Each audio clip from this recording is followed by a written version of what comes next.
1.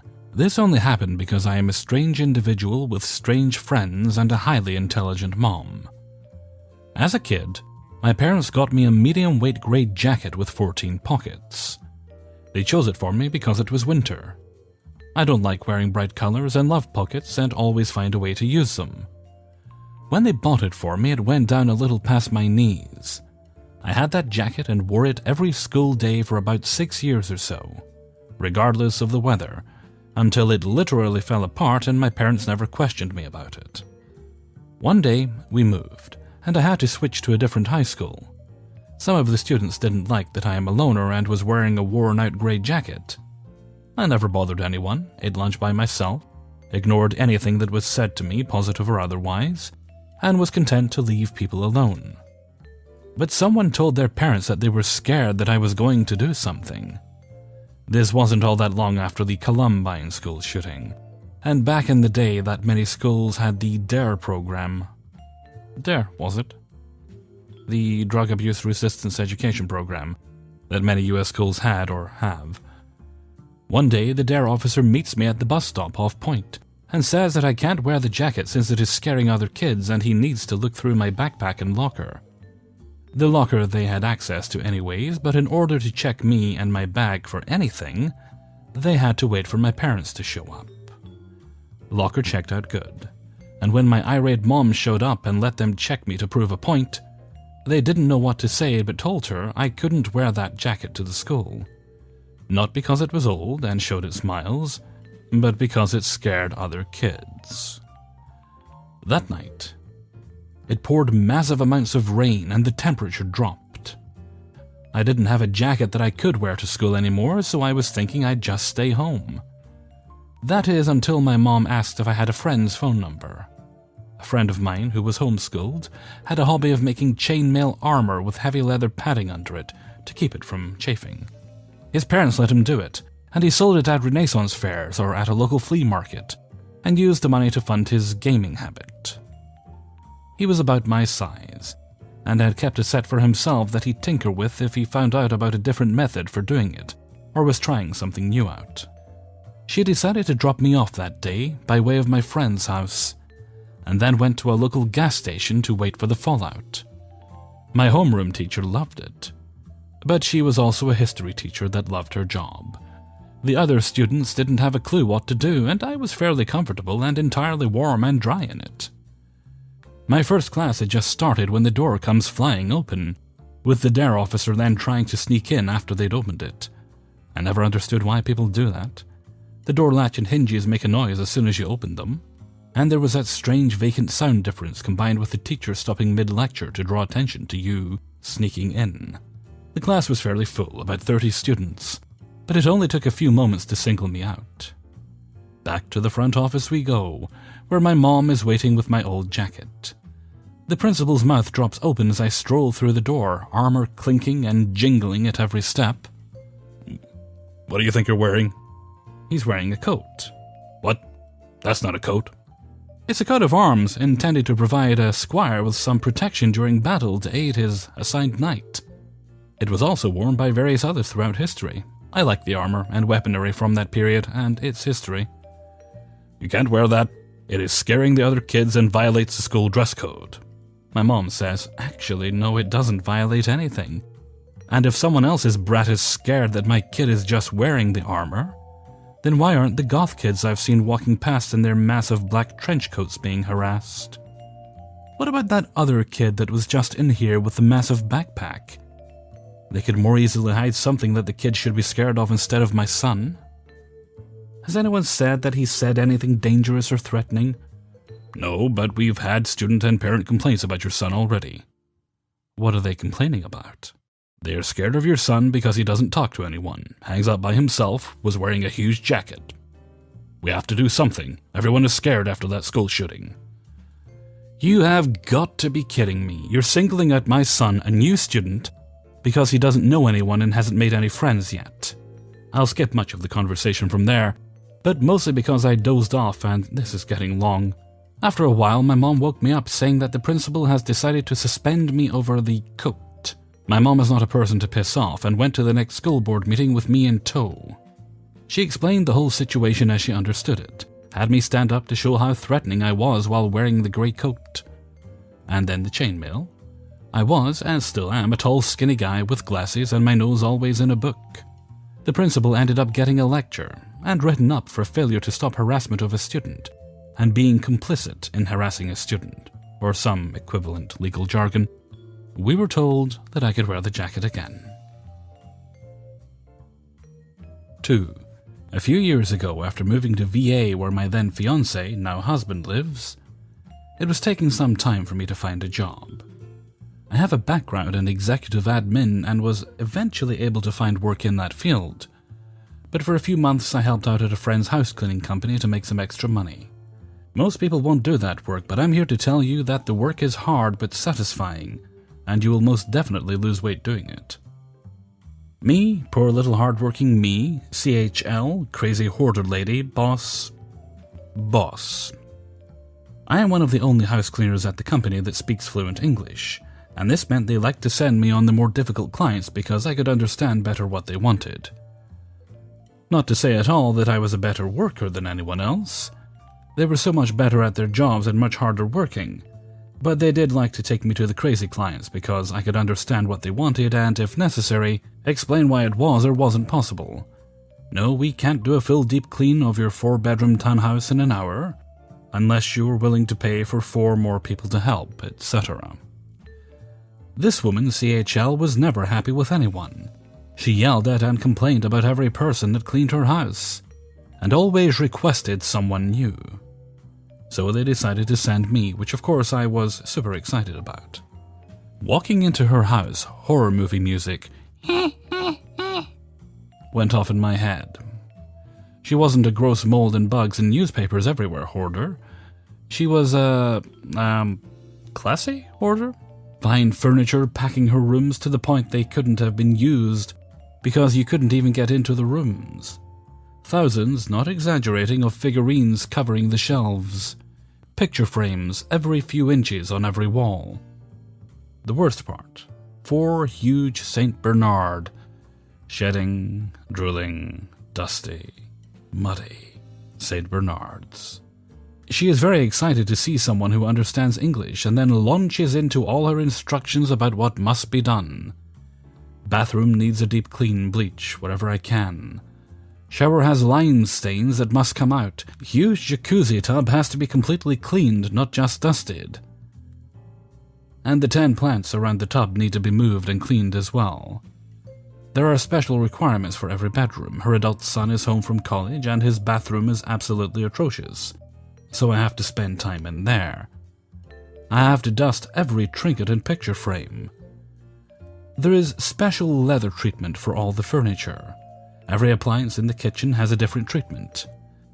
The special backsplash behind the oven has 2 different treatments. Oh, and I have to clean all the drool stains on the walls and windows. It's important to stop and explain that there are 2 types of cleanings that we give. Deep cleaning scrub, carpet washing, baseboard and wall cleaning, and weekly cleaning, basic bathroom washdown, dust, vacuum, etc. Each had an allotment based on the size of the home. This was a weekly cleaning and it was supposed to take 4 hours, and I had a house after hers. I'm 3 hours in and I haven't left the top floor yet. Every single thing I do she has a problem with and instructs me to do a different way. I tell her that my time is ending soon and if she wanted me to stay longer I had to call my boss. She insisted I do so, and my boss told me she would put someone else on the second house, to stay as long as I needed for her to be happy and I would be paid. My boss knew this woman was a little crazy, but she didn't know how crazy. Mainly because of said language barriers with the other workers. She mostly wanted me to stay to do a full cleaning because she wanted a little more recon on this house, since it had been so problematic in the past. So I stay until she is completely happy. 9 hours, on a 3-bedroom, 2.5-bath house. She checked on every room after I was done dusting it from top to bottom, and found it needed to be dusted again. She thought I was bad at dusting. No. Her house was just so disgusting that it got dusty again that quick. Sorry, I still have nightmares. My boss couldn't believe it had really taken me that long. She didn't think I was lying by any means, just thought that since I was still a little new, it couldn't possibly be as bad as I was saying it was. And on top of that, CHL still called to complain about me. I was sent back again the next week, and again the same thing. 9 hours of doing everything the exact way she wanted. She calls to complain. Next week, they send me and a more experienced cleaner. 8 hours of the two of us, and she calls to complain. Finally, my boss is over this. She offers to come clean the house herself. CHL is so pleased. She finally has what she wants. The most experienced cleaner giving her top-notch service. The same thing happens. My boss is there for 9 hours. She comes back to the office looking ragged. It's been a war with dust and hair and drool. So CHL got what she wanted. The top dog to come and clean her house. And what does the boss lady, top dog, do?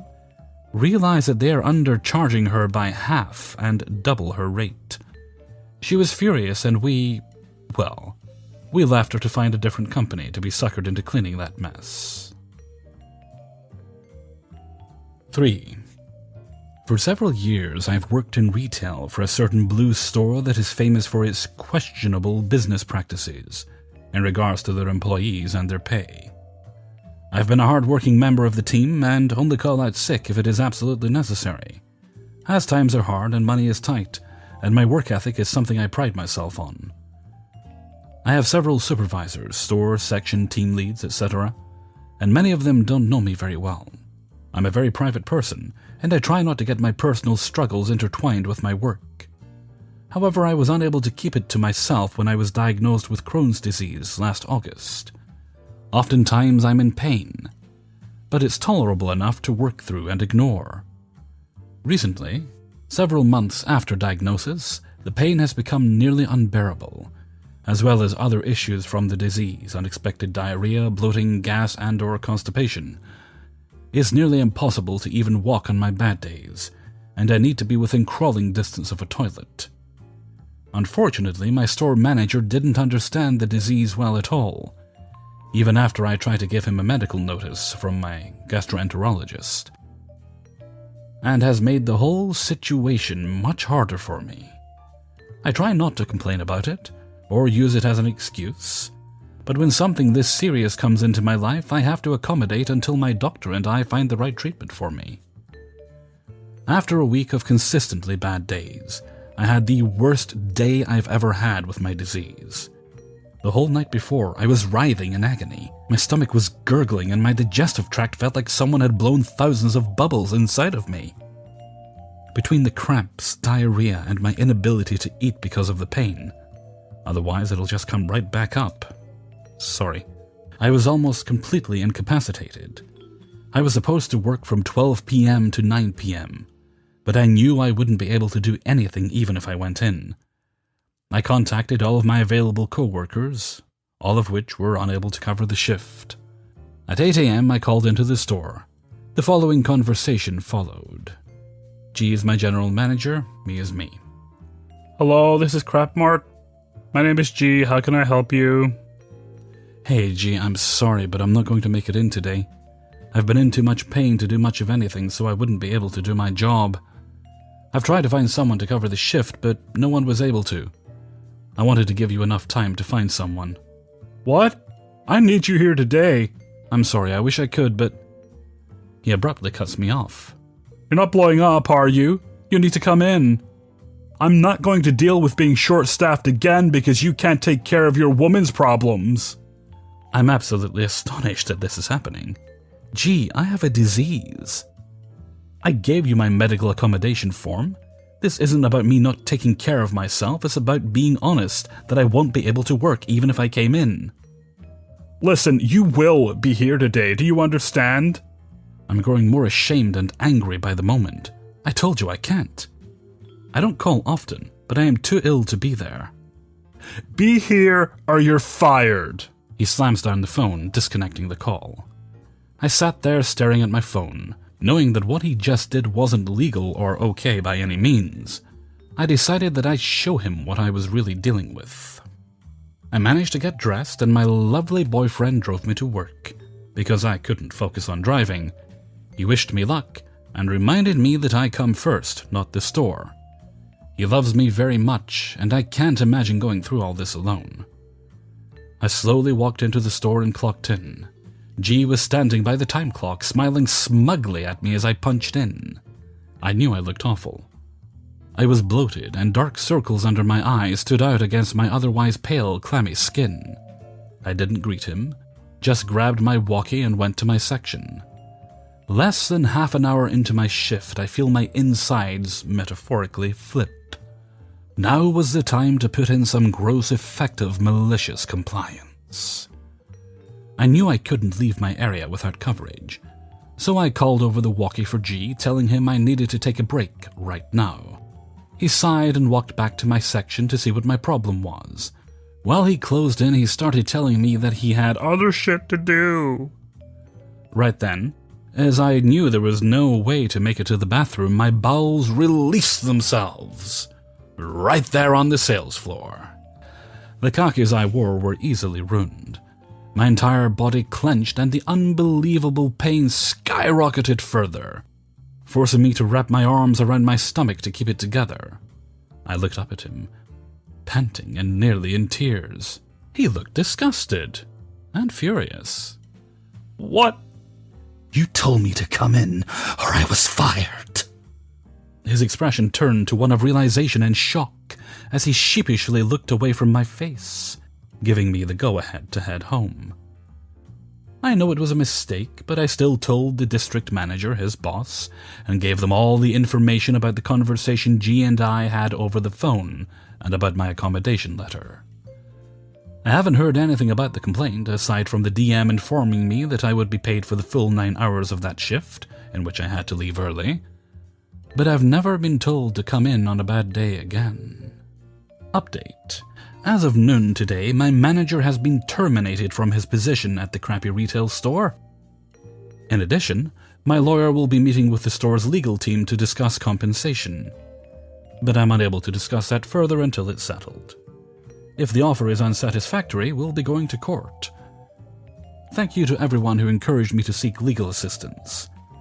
I can't even explain how overjoyed I am by the support. You all rock. 4. A little bit of background. A few years ago, my brother and I rented an apartment from a complex I'll call Sunshine Apartments.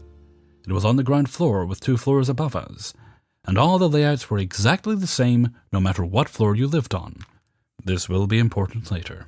One Sunday morning, I noticed that the ceiling in my bathroom was starting to form holes, and there was an ugly water stain that took up half the ceiling. I should have immediately called it in, but decided to wait until Tuesday, my day off, to call it in. My reasoning at the time made sense.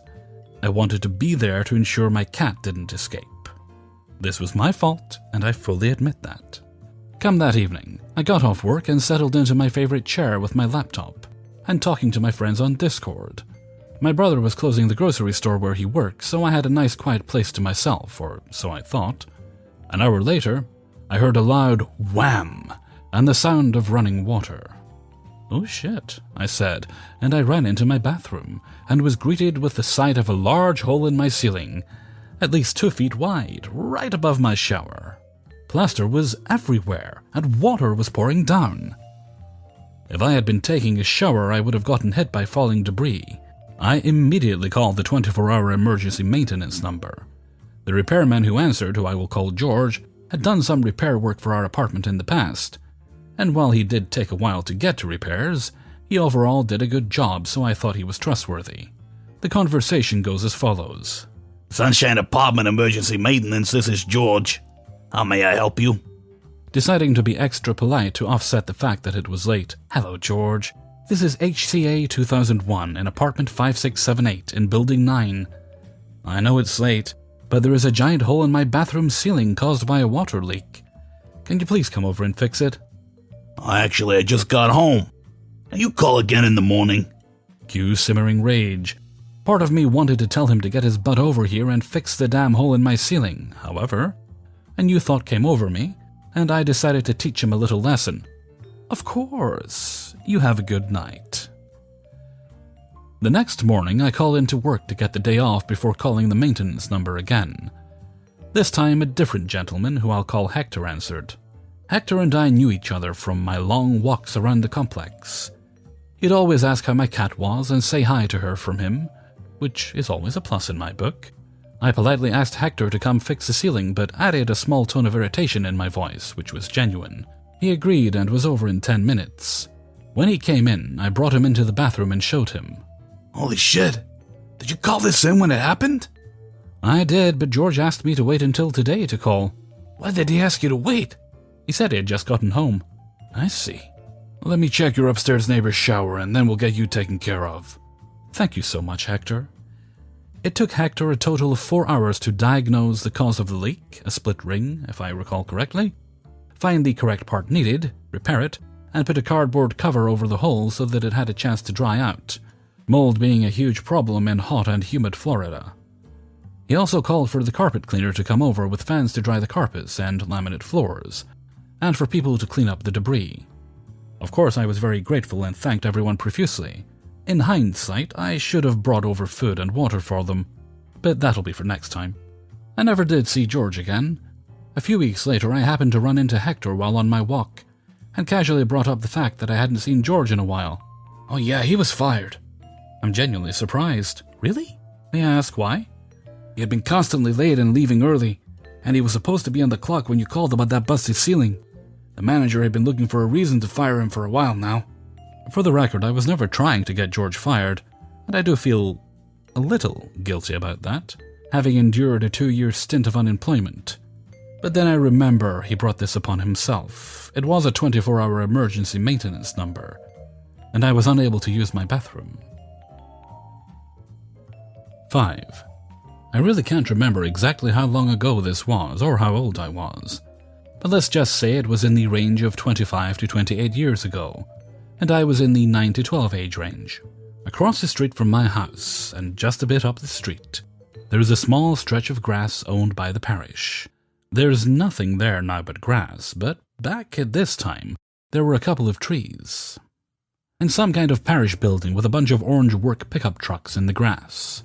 One evening, myself, my brother, and a couple of friends that lived across the street at the time went around and collected some crappy boards, climbed into one of the trees, and made a very simple little treehouse.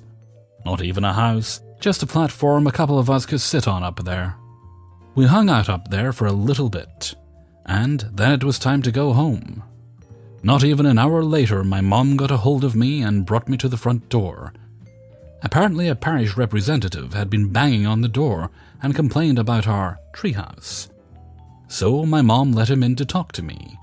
He decided the best course of action was to talk to me, around 10 years old at the time, like a criminal, and that I needed to remove the treehouse.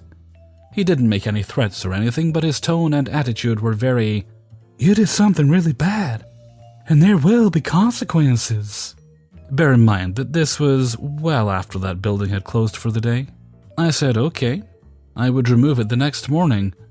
It was just a few boards and wouldn't take long. I guess he was satisfied. Next morning I head out to do it, and the parish guys are up in the tree pulling the boards out. Earlier than they had ever been to work before, I was surprised.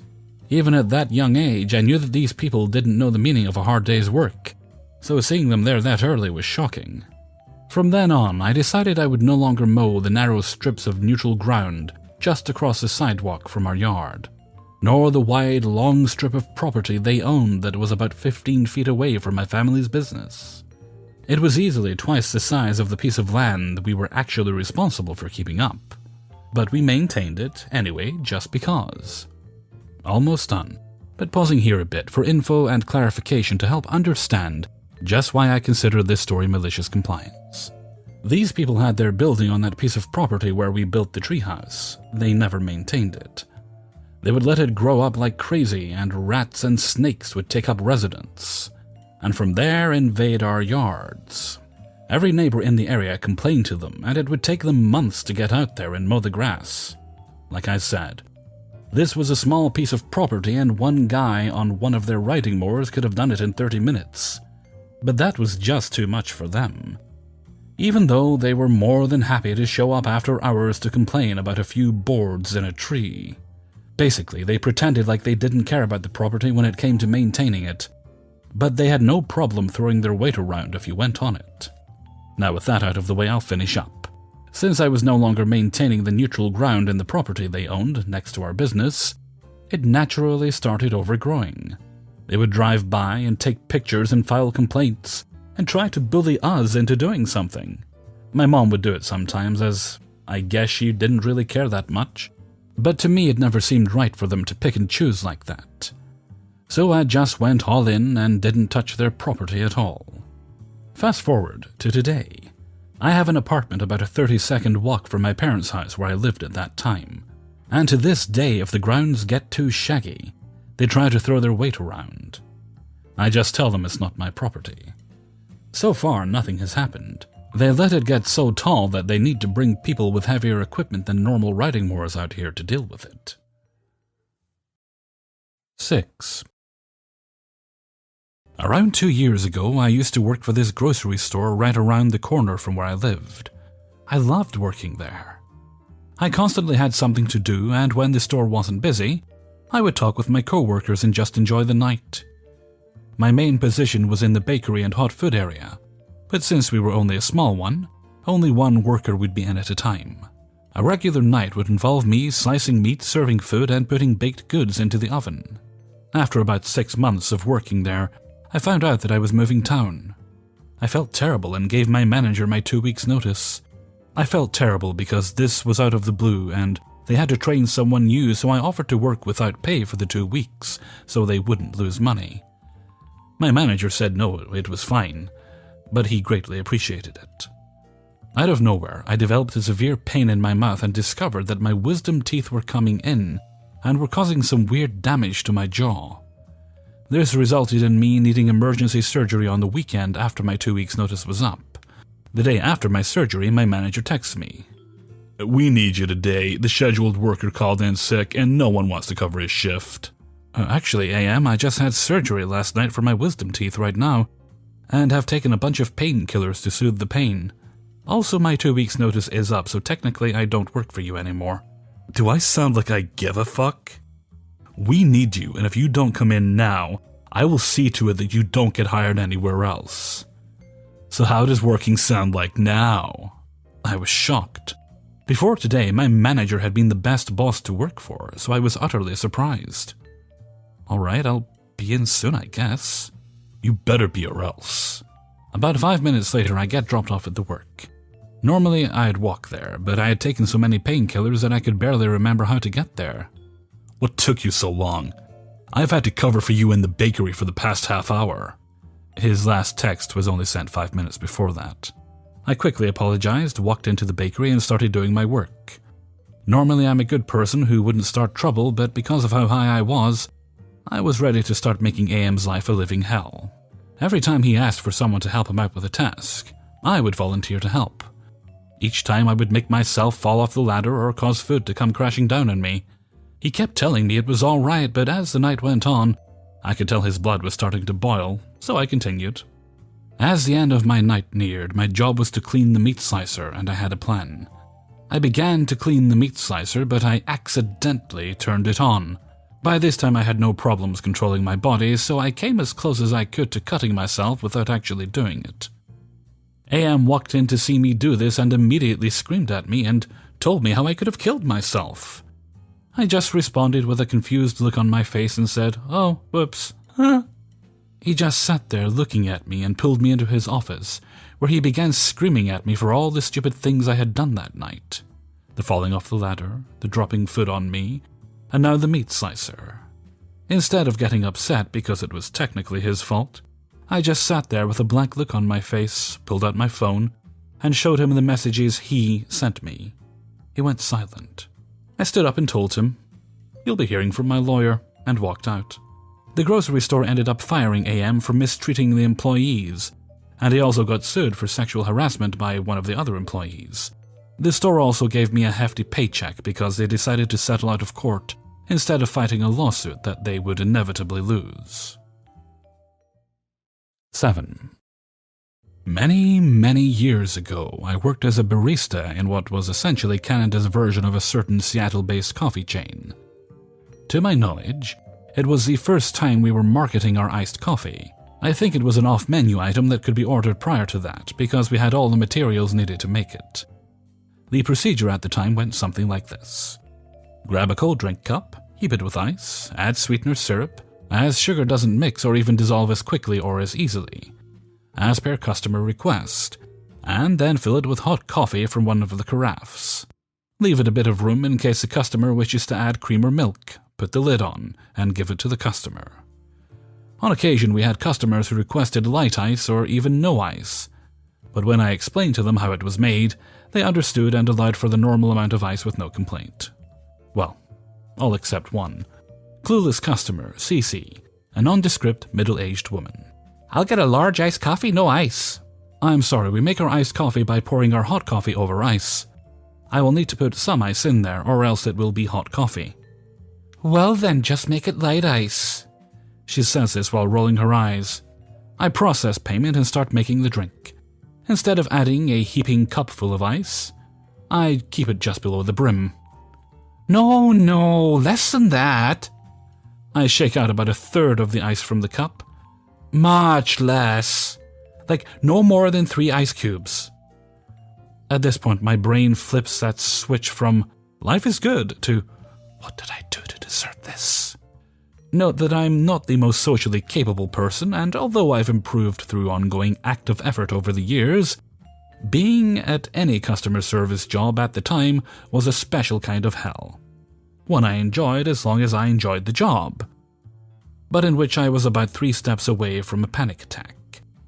I describe it as a tension between happiness and an ever-present fear that I was going to shatter at any moment. This was one of those instances that, looking back, I was acquiring the ability to avoid a breakdown by deciding to not give a fuck. I try to explain this to her again. It's the ice that makes it iced. We pour hot coffee over ice which cools it down, but we need a certain amount of ice in the cup to do that. "I don't want ice in my coffee. I just want iced coffee. If you have to put ice in it, make sure it's very little." "All right." Malicious compliance initiated. I placed 3 ice cubes. The ice machine we had made small ice cubes, less than half the size of those you'd make with your standard ice cube trays in your freezer, and hold up the cup so CC can see and possibly change her mind. She nods her approval. I turn to the carafe that held our signature blend. If the customer doesn't specify which coffee they want, it's our default. The cold cup, which is not meant to hold hot beverages, starts to deform from the temperature of the coffee, and my hand starts to burn. I put a sleeve on it, so that CC doesn't hurt her hand, and place it on the counter. The cup continues to deform very slowly. CC grabs it, looks at it with dismay. I can see the cogs in her head trying to turn, to comprehend why the coffee feels hot. "There's something wrong with the cup." She says this as she points to how the base is bending inwards. "Also, I asked for iced coffee, but this coffee is hot." You asked for iced coffee made with only 3 ice cubes.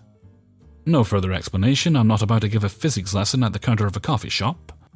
I can pour it in a hot beverage cup if you'd like, or I can remake it. I left the "with more ice" part unspoken. To this day, I'm not sure whether the change I saw in her face meant that those cogs had finally managed to turn, but she simply grabbed the drink and walked over to the condiment counter. She proceeds to pour half the cup's worth of coffee into the garbage can. Seriously, guys, don't pour liquid into the garbage can at these places. That's what the grate is for. She pours the full contents of our 2% milk carafe into the cup, mixes it with a straw, and takes a sip. She twisted her face in disgust, throws the whole drink into the garbage can, and hurriedly leaves the cafe. I immediately restocked the condiment stand and changed the garbage by pulling it quickly into the side room, so I didn't spill discarded coffee and garbage juices on the floor in front of our other customers. 8. Several years ago, I worked as a local delivery driver for a steel processing plant. We would take stock units of plate and structural steel and process them into parts our customers could use. Some processes, such as painting, would go to a third-party vendor and then come back to us for shipment to the customer. I worked on a set routine, deliver to the paint shop in the morning and bring back the orders painted the day before. While that trailer was being unloaded, I would hook another trailer and deliver finished orders to a customer about 70 miles away from the shop. This delivery had a hard appointment time of 2 p.m., and I could not miss it. When I returned after making the delivery, I would finish the day with short deliveries or pickups as needed and then go home. It was an easy, stress-free job, as long as I stuck to the routine and made my appointments on time. Communication between departments was poor, though, and it disrupted the entire process. For example, the scheduling department might think a certain production run had been finished and was gone for outside processing, when in reality, the production department hadn't even started the order yet. I spent a lot of afternoons driving around in an empty truck chasing phantom orders that I knew I had never delivered because some office drone wanted me to check and make sure, or running hot orders out to vendors that were overlooked during my morning trip. Enter my main antagonist, one of the first shift production supervisors. I was constantly butting heads with him because he forever tried to hold up my truck for last-second add-ons. This wouldn't have been a big deal except they almost always interfered with my 2 p.m. delivery, the one I had to be on time for. I kept explaining that I could do his errands in the mornings or afternoons, but he couldn't mess with the middle of the day. He was arrogant and condescending with everyone, but he took a special dislike toward me because I wasn't in his chain of command and wouldn't bend over backwards to accommodate his wants. It didn't help that my direct superior was a milquetoast little man that avoided conflict at any cost. I ended up taking a lot of heat from this production supervisor, even though he couldn't really punish me for meeting my other work obligations. Things finally came to a head when the supervisor came up to shipping with a large order that needed to go to paint. I was about to leave for my 2 p.m. customer and told him so, but I had room left on the truck. If he wanted to load his parts on, I would deliver them on my way back from the primary delivery. This wasn't good enough for him. These parts were behind schedule and had to get painted immediately. If I delivered them in the afternoon, they wouldn't get painted until the following day, which would put him further behind. To top it off, this order required a special marine-grade paint that had been mistakenly delivered to our company location instead of the paint shop, and it all needed to go ASAP. We began our usual back and forth. I had a delivery appointment. I could do what he wanted, but I couldn't do it on his schedule. After a heated conversation where he devolved into rudeness and name-calling of a nature unbecoming of his position, he said, "Fine, I'll take it myself in the other truck." In addition to the tractor trailer that I drove, we had a smaller delivery truck on hand for occasional use. He decided to drive it on the down low, loading up and heading out without telling our shipping department. This would have been a grand idea, but driving either truck requires a commercial driver's license, which this supervisor did not have. I pointed this out to him, to which he replied that he was only going up the road and everything would be fine. I pointed out that he didn't have a hazardous materials endorsement to transport the paint. Again, he was just going up the road, and I needed to shut the hell up, write him out the directions to the paint shop, and get out of the way since I was effing useless anyway. So did just that, and wrote him out a perfect set of turn-by-turn directions. How is that malicious compliance? Well, this paint shop was about 30 miles up the road, but I knew, and he didn't, that about 15 miles up the road was a DOT way station that always had at least 2 state troopers inside, and at least one of them was a commercial enforcement officer. The truck this supervisor wanted to drive wasn't equipped with an easy pass transponder that would allow him to bypass the scale. And I knew, given his already demonstrated ignorance, he wouldn't know that he was required to pull in.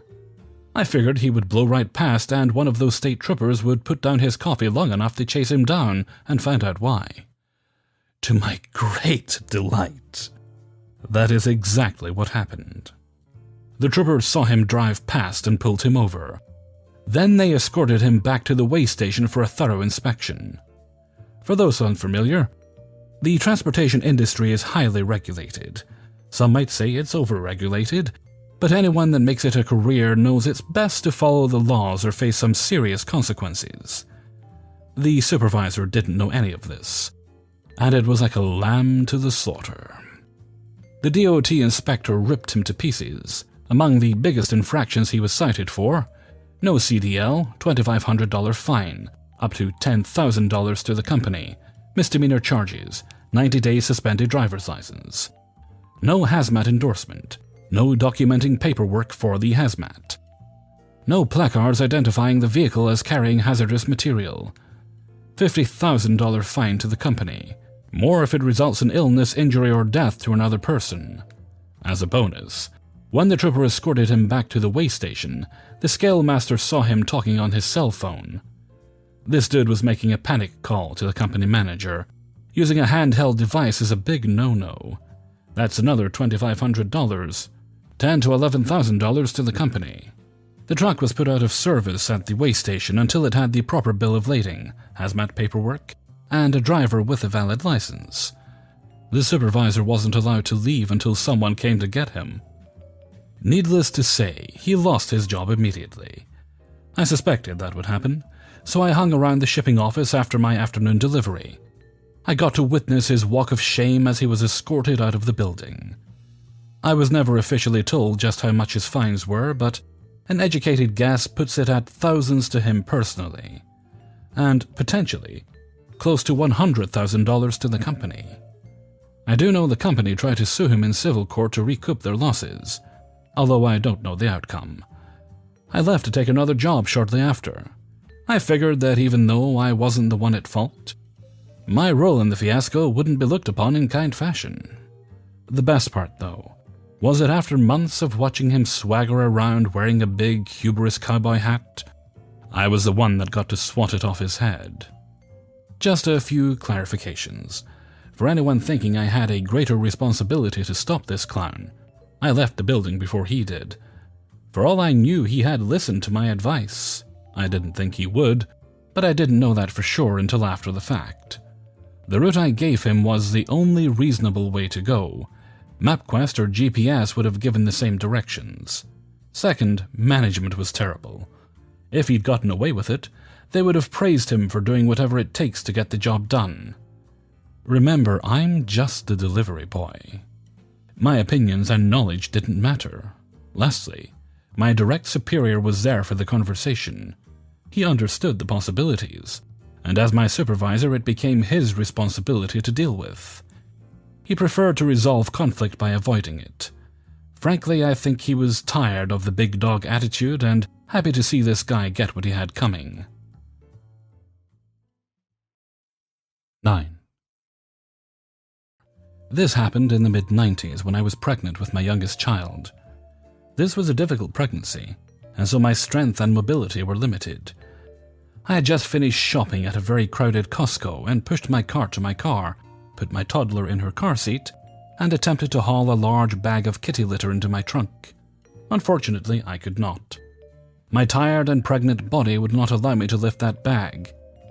Any time I got into a good position to lift, either my swollen fingers wouldn't release the bag, or my body just wouldn't go up. I spent several minutes trying and failing to do this. Suddenly, there was a honk. It turns out that there was a vehicle waiting for my parking spot, and I just wasn't moving fast enough to please that driver. Apparently, he figured that I simply needed some auditory encouragement to get my lazy butt moving. And when that didn't work, Mr. Impatient honked again with the same results. Finally, the driver from the vehicle behind Mr. Impatient got out of his vehicle, walked over to me, and lifted the bag into my car for me. In my way of saying thank you, I told Mr. Helpful, "Stick around, you can have this spot." He smiled and went back to his vehicle. I got into mine and picked up a book and quite obviously began to read. Mr. Impatient began honking long honks at me. I ignored him. The drivers from the line of cars that backed up behind him began yelling at him to move along. After honking at me a few more times, he finally left. Then I put my book down, started my car, waved to Mr. Helpful, and went on my merry way. 10. A little backstory here. I had only been working about a month, but I took to the job very quickly, and up until the end of my run there, enjoyed it. Sort of. My job was vinyl window welder, with a miners and everything else. And what I did was pull parts of plastic vinyl windows off of a cart, loaded them into a machine, and then the machine melted the edges and pressed them together, forming a bond. This would be sent down the line to get the spew from melting cleaned out, and then put together or just carted back to the back of the building to be stored till the frame was needed. The story. It was a pretty standard day on shift, except I was dealing with a new line lead, LL, who for all intents and purposes was an idiot.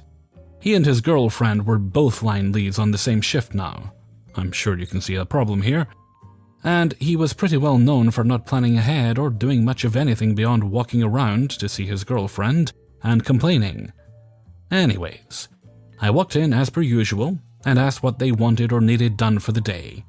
Since we were night, we ran stock mostly, and it was a slow time of year, so we had to be careful how much extra we ran. Normally I get some small number that I can knock out by lunch, and then head down the line to help them out the rest of the day, taking it nice and easy. Today, however, LL snapped at me and told me, Just run until you're out of material. Big mistake. I don't take kindly to his crap, and seeing a bit of opportunity here for some malicious compliance, I just replied, Okay. I went back to my machine and ran it hard. By lunch, I knocked out about 250 to 300 windows and was running low on carts to store them on. Knowing this, on my return from lunch, I stopped the LL and asked him what he wanted me to do. Run it, store them on the table, or just stack them on the floor if you have to, or run them down the line. As I said, he himself was new to the position as well, but even I knew the line could only ever run about 300 at max per shift, and my frames and the frames left behind by day shift added up to close to 500. Nevertheless, I complied, and continued to run frames until the guy running the saws behind me ran out of parts for me. My total is sitting at right around 400 frames now. I once again approached LL and informed him of this. Just do up as much of the customer windows as you can so day shift has something to start with. He was visibly annoyed with my constant interruptions of his conversation with his girlfriend. Not arguing, I walked away with a wide grin on my face. When the guy running the machine after mine saw me, he asked what I was told, and upon hearing it, laughed along with me. He knew he wouldn't have to deal with it. His stock was enough to keep him busy the rest of the day. After a good laugh, I walked back to the machine and started cranking out the customer windows. These took a bit longer, but I still ran them as fast as I could. To my surprise, they were the easiest windows to weld, and still took no time at all. By the end of the shift, I had done right around 600 windows, and my area was filled to the brim with material. But none of the unwelded stuff left for the day shift in the morning. When I finished the last customer window, it was right around 4 a.m., which was clock out time. I cleaned up my area, headed up to the front, and clocked out. The next day I come in, and I'm told we're not running my machine tonight. Why not? I had to stifle a chuckle. I knew exactly why not. I was then told that I ran too many windows and that they didn't know why I did that many. The LL tried to pass the blame off on me, saying he told me to do this many windows or that many windows, but each time I had spoken to him I made sure someone was there with me, and they all backed me up and informed my superior that LL had told me to run them all. This LL was never fired while I worked there, although from this day on I made his working life a living hell whenever he started his little routine. Each and every time it happened, he got told that he needs to pay attention to the numbers and not run the factory out of work. Negative consequences came with this. I was then deemed one of the fastest, if not the fastest, window welder. As true as it was, it made some of my job harder, but I honestly didn't mind. The more work I had, the faster the days went by. Looking back, yeah, I'm an asshole. But none of the product was ever bad or broken. Not on purpose. It just got done too quickly. The same LL would eventually be the reason I walked off site and quit. Good riddance to the worst job I've ever had. Hey everybody, Hellfreezer here, And thank you very much for listening to the Revenge's Ice Cream Archives, episode 13. And thank you very much to everybody who allowed me to use their stories in this podcast. All right, sorry about the gap. For those of you who are listening as they go up, there was a gap of about 2 weeks, but I was having a rather nice time spending 2 weeks with my partner, Jack. They were visiting. During that time, we got engaged. So we're not sure the exact date when it's going to happen, but we'll be getting married, and they'll be coming to live here with me permanently. Obviously, there's a lot of legal and issues and red tape and things to jump through, but we'll work that out together one step at a time. So that's what's been happening with me for the past couple of weeks. I hope you've all been having a great time too, and if you haven't, well, hopefully there are brighter days ahead for you, because you certainly deserve them. Now with that, I'm going to head off for now. So until next time, thank you very much for listening, and take very good care of yourselves.